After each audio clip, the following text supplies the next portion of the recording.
Hello, welcome back. On this episode we are going to talk about the Jon Line. For you guys that don't know, Jon Line was brought about in the Northeast wreck diving community by Jon Hulbert, one of the Northeast wreck diving pioneers. And what we use it for is when we have a fixed line that we have to do our ascent and deco, we can clip into the line, clip it off to our harness, and be more comfortable while we do a decompression or a safety stop, especially when we're in a current. So if you're not familiar, there's a couple ways that Jon Line is used or sold. One of the earlier ways you'll see is some kind of just carabiner clip, like so, attached to a rope or just nylon. You can buy a Dive Right has one with a carabiner clip, and then it has a loop on it. And how that's used, so my anchor line, as an example, take the clip and you can just snap it to it, and then the other end of the line, it's 5-6 feet, has a clip on it, can clip to your harness, and basically when it gets paid out like this and attached to you, hang on it.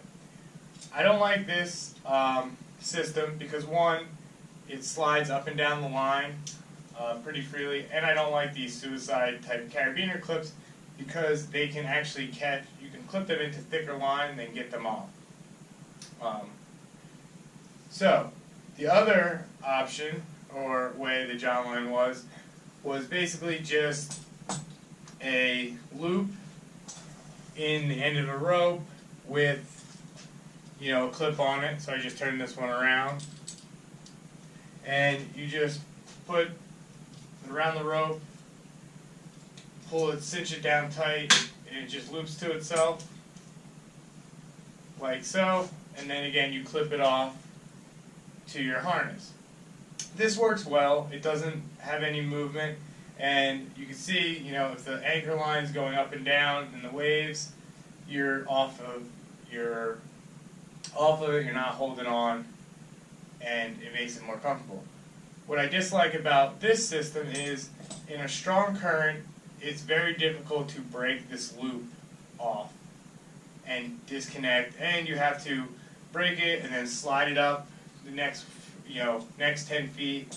And if you're using a decompression rig or Carolina rig where there's a decompression station attached from some point on the anchor line over to the back of the boat, you have to disconnect this whole system, unloop it. And if you're in a serious current, there's room for error. You could drop it, disconnect it, and drift away, or fight the current to try to stay on the line if you let it go. So that brings us to the third option, which is my preferred option, tried and true, and actually converted a few people that I dived with this after we were on some dives that the current really kicked up. And that is this Jon Line, and it's the hook style, like this. And what you do here is you just clip it and pull tight on the line, and it snags in. This is nice because it's good for different diameter ropes. You can see here how the line would just kind of come in and just wedge in tighter and tighter. It's very easy, even in strong currents and a lot of torque that it's on, you can still pop it off and slide up to the next depth, or pop it off, get around somebody. And again, it works the same way. You clip it off, and then you clip it off to your harness, and you float away from it. So this is the preferred system, and what I want to do is show you how to rig this real quickly to use it and make it comfortable and nice for hangs. I have a ton of time, hours and hours and hours hanging on one of these. This here is probably at least 5-6 years old easily. I lost one, I dropped it, the whole thing, so that's the only reason I replaced it. Never had an issue with these. So to start, to make this setup, it's pretty easy. You just get some paracord left over from the up line that you spooled up. I'm sure you all went out already, bought an up line and went and did it. But basically, I get 2 arm lengths, 1, 2, this is already pre-cut, of the 550 paracord. I have that, and I have 2, these are the 3/8 stainless swivel snaps. Nothing, you don't really need anything bigger than this, in my opinion. You can use bigger, but this works well. I use stainless. I know it's a little more expensive, but if you ever dived in warm water, or if you're a Northeast guy and you always had brass, and then you went and dove in warm water and used the clips and you sliced your thumb open because they develop little burrs on the spring here, I use stainless for everything, got away from brass. So, I digress into making the Jon Line. Pretty simple, quick and easy. Take one end of it, one end of one of the clips. You just come through. I'm not going to get too crazy and show you, but what I'm doing is I'm just tying a small bowline loop in here. And you try to make it nice and tight.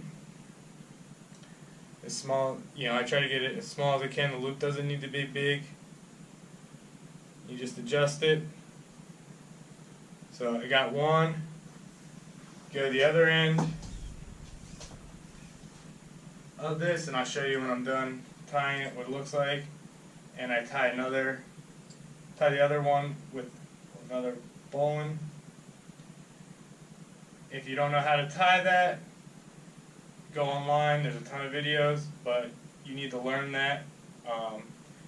It's very handy knot, very easy to use, and very you can use it underwater for rigging artifacts, or when you're tying the hook in, or tying a breakaway, and you need to pull the knot. So you can see this is what I did here. Hopefully you can see that. It's just bowline nice and tight, loop. And then what I'll do is I'll heat up this end and just kind of melt it there so there's no loose ends. So now I have both ends tied. I bring them together, pull the rope so it's even. Grab my Jon Line hook here. Just go through the big opening. Real simple, real easy. Keep it nice and easy. And I just loop that through. So it loops through. You can see it right here. Pull it tight.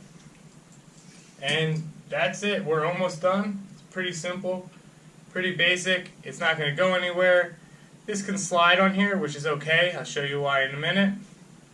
Now what I do is I go to the other end here to where the clips are, and I go about 1 foot away. So that's roughly kind of 2 hands with your thumb out like that. You go a little bit further if you want. Not too much, 12, 14 inches. And just put a loop, and we're just going to create a overhand knot in this.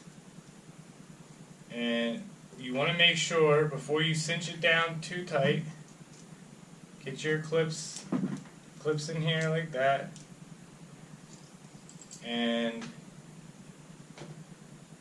just snug it up, leave it, but you want to make sure that your length from the knot to the clips is even.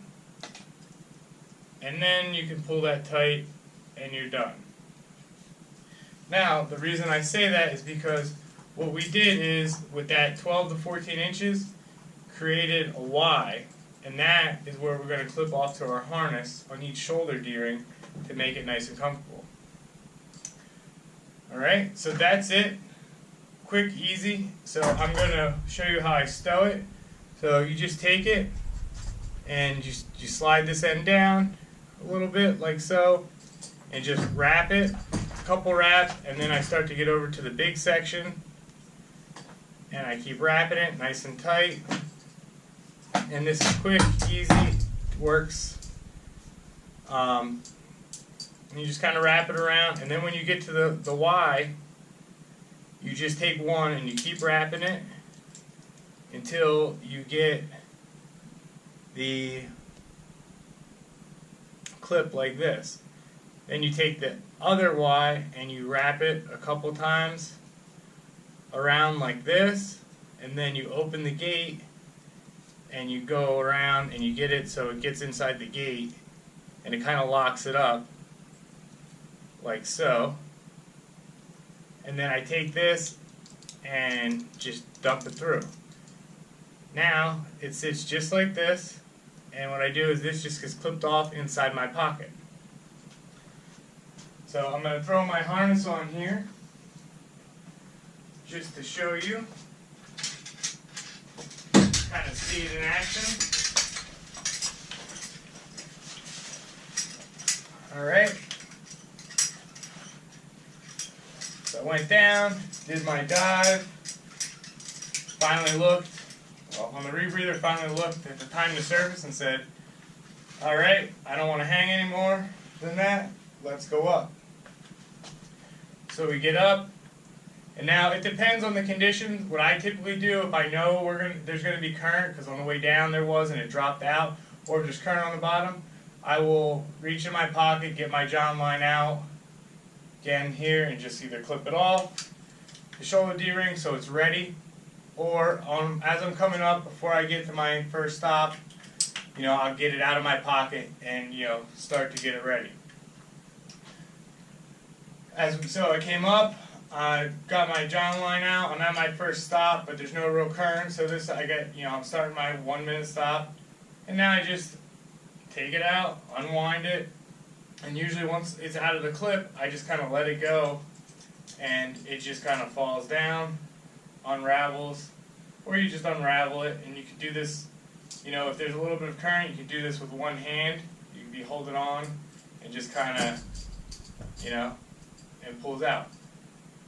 Now what you do is just unravel it, like that, it'll be nice out, clip it off to the line, and then take the other ends. You got your two clips here and here, left and right shoulder D-rings, and now you have this Y, if you can see it, and then we could just float back. This gets nice and tight. I'm about 5 feet away, and then I'll just show you how the harness looks with the rope. Now we're drifting like this. I'm pulled evenly along the harness here, not one way or the other, so I'm nice and balanced and relaxed. I can clip your computer off here if you want, and just look at it. You can just kind of hang on it, and hang out. If you have artifacts and you want to check them out, I clip them off, to that, and I can open my bag and kind of acts as a holding ground. Another little tip is, if it's rough and there's a lot of up and down, the anchor line will spin. These can spin, and what happens when it turns this way, you're still pulling on it and could potentially pop off. So what I do, I'll just get closer so you can see it, is if this was hooked on to the anchor, I take this end and just run it right through here, like so, and that locks it in, so at least if it pops off, which you'll see here, I'll just make it pop off, the anchor line. So at least if this spins and it pops off, I'm still connected, it's just got a little loose. But that's when it's really rough and kind of up and down, and like so once you have some tension on there, it very rarely happens, but it's just a safety precaution, because it has happened to me and others. So we're sitting there, we're hanging, nice and comfortable, we're off, the way, and this little Y with the loop in here also gives you a handhold, so in a really tight current, you can slip your hand in here and pull yourself up to the line and kind of take some tension off to pop this off. And then you see it's really easy, comes up, move up another 10 feet, clip it off. If you're in a really bad current, a lot of guys, what we'll do is we'll carry 2 of these and actually clip 2 and use one to pull the tension off the other. I don't typically do that. I carry this one here, and I don't have any problems with it. I do have a backup system, however, and that is which I showed you earlier was just this rope, but what I do, if for some reason, say I dropped that Jon Line or something happened, it's definitely not going to break. It's 550 cord. Maybe it got cut. But I carry about a 6-7 foot piece of nylon rope that I use to keep in my tool bag for rigging artifacts and such if I need, or some kind of utility line, extra tie-in line. So say something happened to my Jon Line, I have this guy I can pull out of my bag. I tie, like I said, you need to know how to do a bowline. It's very useful. Quick, tie that in, and now I can loop it around, and I have another Jon Line, or a backup Jon Line, and this one just cinches. Again, this is not my preferred method. And then you ask, well, what about the other side? Well, same thing. You make another loop, and you can either put it around your wrist. Not really preferred because you're still, it's still attached to you. You're still going up and down. I have a double ender, a spare double ender I keep in my pocket, so you just clip it to the loop and clip it to the harness. If this works, the only problem with this system is you're clipped to one point, so you're going to tend to rock one way or the other, which can be annoying, especially when you're hanging for hours on end. You can clip it off to the center, but like I said, this is just a backup method. We like to have doubles and backups of what we have. Another backup method for the Jon Line, which works well, is if you have a scooter. I have it here, but it's going to be hard for me to hold it and clip it off. But the scooter's attached to your, crotch strap. It's a good, hold point for maneuvering it. And on the front, you should have a clip for towing. My clip's a large, extra large stainless bolt snap that'll fit around the anchor line that we use, and you can clip it to that, and I can kind of sit and ride my scooter. But again, that one will go up and down. But that's the Jon Lines. If you guys have any questions, leave them in the comments or email me. And I hope you enjoyed the video. Please subscribe and give us a thumbs up. Thanks for watching.